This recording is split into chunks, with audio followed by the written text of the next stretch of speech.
Bonjour et bienvenue dans cette nouvelle vidéo. Aujourd'hui, on plonge dans l'histoire fascinante des Templiers, ces mystérieux chevaliers qui ont marqué le Moyen-Âge.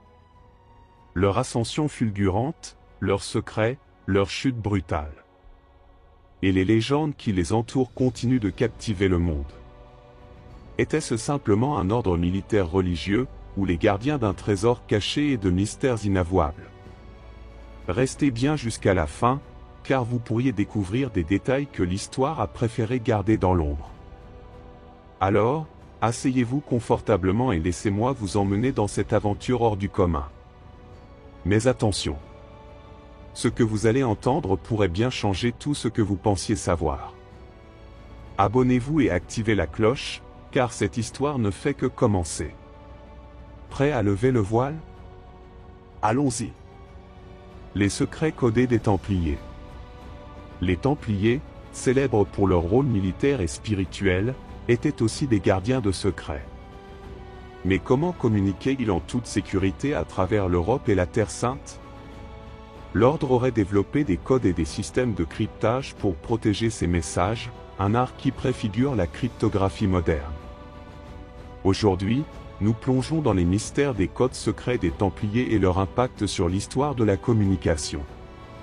Pourquoi les Templiers avaient-ils besoin de codes secrets?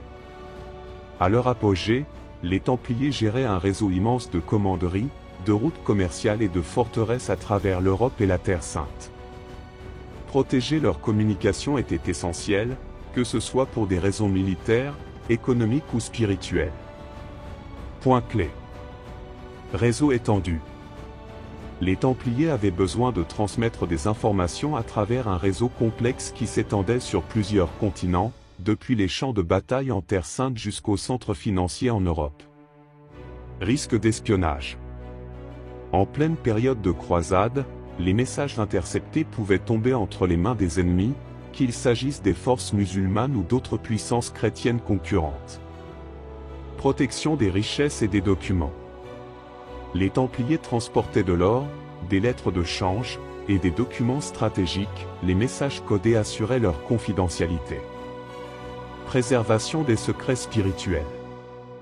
Certains manuscrits ou rites initiatiques de l'ordre auraient été codés pour éviter qu'ils ne soient révélés à des non-initiés ou à des espions. Anecdote. Les Templiers ont souvent été accusés de dissimuler des secrets liés à leurs richesses ou à des reliques sacrées, renforçant l'idée qu'ils utilisaient des codes pour protéger des informations sensibles. Les techniques de cryptographie supposées utilisées par les Templiers.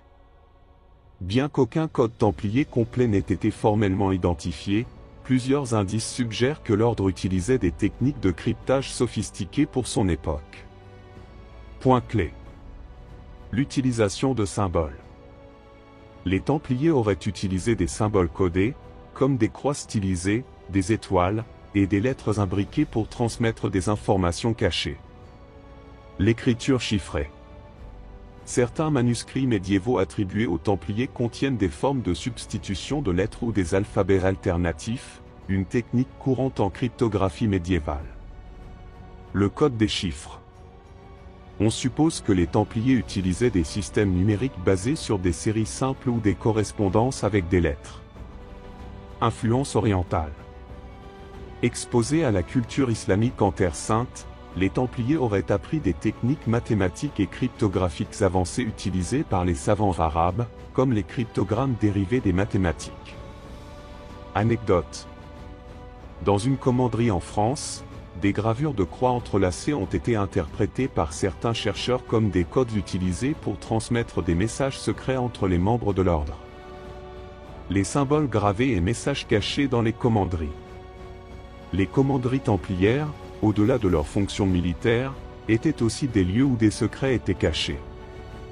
Des gravures et des inscriptions laissées sur leurs murs pourraient révéler des messages cryptés. Point clé. Gravures mystérieuses. Dans certaines commanderies en France et au Portugal, des gravures de croix, de cercles et d'étoiles à plusieurs branches ont été interprétées comme des codes symboliques. Le rôle des fresques et des décorations. Certaines fresques templières pourraient contenir des messages cryptés ou des indices sur l'emplacement de trésors ou de documents importants. Manuscrits codés.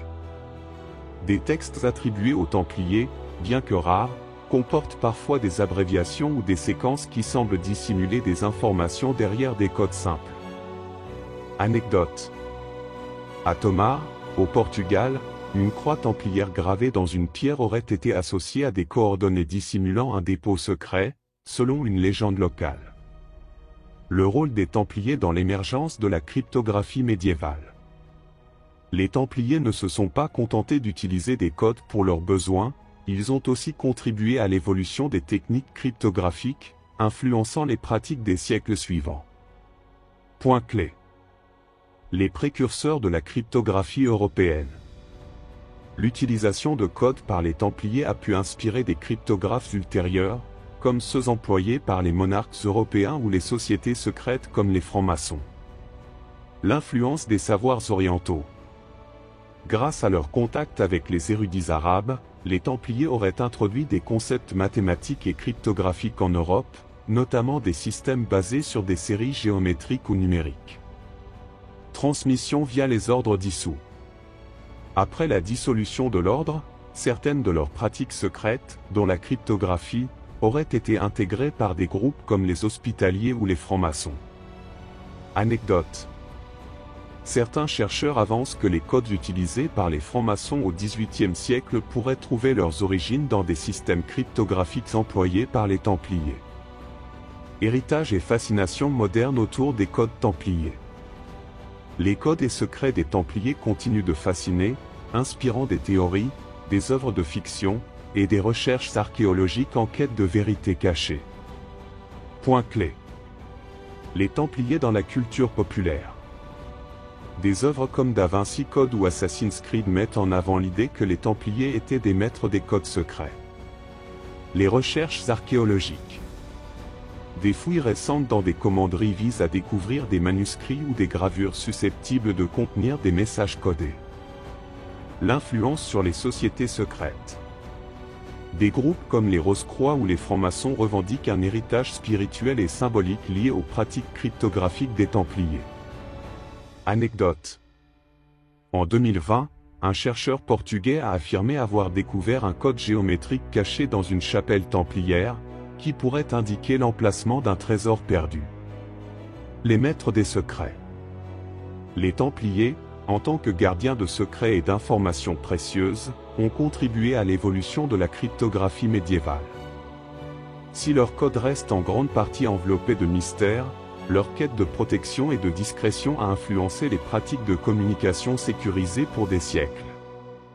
Aujourd'hui, leur héritage continue d'inspirer les passionnés d'histoire et les amateurs de mystères. Les jardins secrets des Templiers. Symbolisme et spiritualité dans leurs espaces verts. Les Templiers et leurs jardins cachés.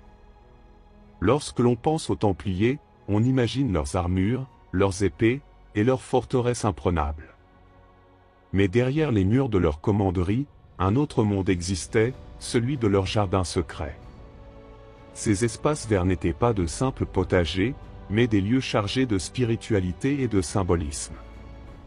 Aujourd'hui, explorons le rôle des jardins dans la vie des Templiers, entre fonctions pratiques et quêtes spirituelles. Les jardins dans la vie quotidienne des Templiers.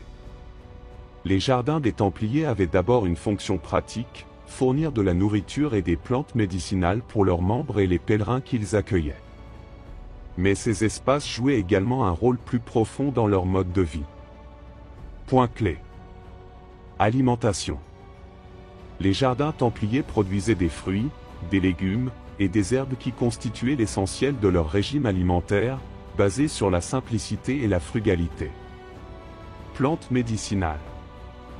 Les Templiers cultivaient des plantes aux propriétés curatives, comme la camomille, le romarin, ou la lavande, utilisées pour soigner les blessés et les malades. Autonomie. Les commanderies étaient souvent situées dans des zones isolées, les jardins assuraient une certaine indépendance en leur fournissant des ressources essentielles. Anecdote. Dans certaines commanderies, des potagers étaient organisés selon des principes géométriques, reflétant un ordre divin et symbolisant la maîtrise de l'homme sur la nature. Le symbolisme des jardins templiers. Au-delà de leur fonction utilitaire, les jardins des Templiers étaient des espaces hautement symboliques. Leur organisation reflétait des concepts spirituels et religieux, transformant chaque plante et chaque allée en une métaphore du divin. Point clé. Représentation du paradis. Les jardins médiévaux étaient souvent conçus comme une image du jardin d'Éden, un lieu de perfection divine où l'homme pouvait se reconnecter avec Dieu. L'ordre géométrique. Les jardins templiers étaient souvent structurés selon des formes géométriques précises, carrés, cercles, croix, symbolisant l'harmonie cosmique et la relation entre l'homme, la nature et le divin. Le rôle des plantes. Chaque plante avait une signification symbolique, le lys pour la pureté, la rose pour la passion divine, ou encore le laurier pour la victoire spirituelle.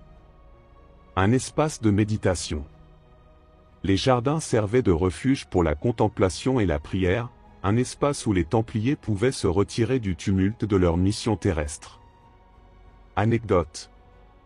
Dans certaines commanderies, comme celle de Tomar au Portugal, les jardins contenaient des symboles cachés, intégrés dans les allées et les plantations, qui servaient à transmettre des messages spirituels aux initiés.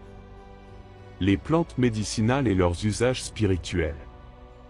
Les Templiers ne se contentaient pas de cultiver des plantes pour se nourrir. Ils maîtrisaient également l'art de l'herboristerie. Certaines plantes avaient des usages médicinaux, mais aussi une signification spirituelle dans leur quête de pureté et de guérison. Point clé. Les remèdes naturels. Les Templiers utilisaient des plantes comme le millepertuis, contre les blessures, ou la sauge, pour purifier le corps, dans leur traitement. Symbolisme spirituel des plantes. Certaines plantes étaient associées à des concepts religieux, comme l'olive, paix et rédemption, ou le thym, courage et protection divine. Les influences orientales. Grâce à leur contact en Terre Sainte, les Templiers ont découvert des plantes et des remèdes exotiques, comme l'aloe vera ou la myrrhe, qu'ils ont intégrés à leur pratique. Anecdote. Un manuscrit attribué aux Templiers mentionne l'utilisation d'une préparation à base de miel et de romarin pour soigner les blessures, une technique qui serait d'inspiration arabe. Les jardins comme espace initiatique et spirituel. Pour les Templiers, les jardins n'étaient pas seulement des lieux de travail ou de soins, mais aussi des espaces initiatiques, où chaque élément reflétait une étape de leur quête spirituelle. Point clé. Le jardin comme lieu sacré.